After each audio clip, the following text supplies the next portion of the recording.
Well, this cold and snowy season is a good time for skiing, snowboarding, and apparently making ice wine. That's where we find our Tracy Tudup. She's out at Mazza Vineyards in Northeast. That ice wine making process getting underway this morning. Good morning, Trace.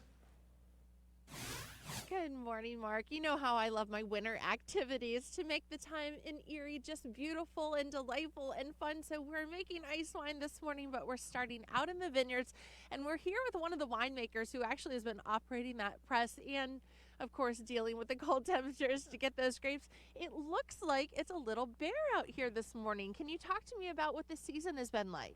Well, 2023, it's been a little bit tough of a season for the grapes. The spring was very wet for our standards, so a lot of rain, and we had a high incidence of mildew, powdery mildew in the vineyard, and that affected a little bit the yield on the grapes. So, Do you expect to have a lot of ice wine for folks compared to other years?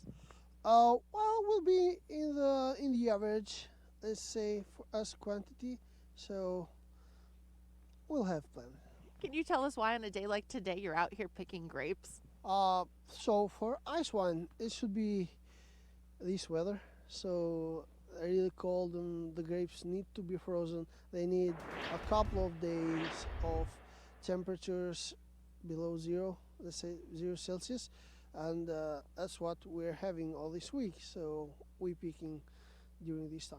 And there are some folks that come out and do this year after year picking these grapes. Yes. So every year it's roughly end of December or January when we pick the grapes. So depending on the weather, of course. So we need at least on 1 week roughly of temperatures below zero. Say so. Well, we have got those temperatures this week, so we are going to find some grapes to pick. They've got a big batch from yesterday's harvest, but we're going to go out and find them today here on Erie News Now Sunrise. I'll tell you what, there's not a lot up front, but I'm told the further back we go, the more grapes we find. And you know me, Mark, I'm determined, so I'm going to find these. So stay with us for more Erie News Now Sunrise next.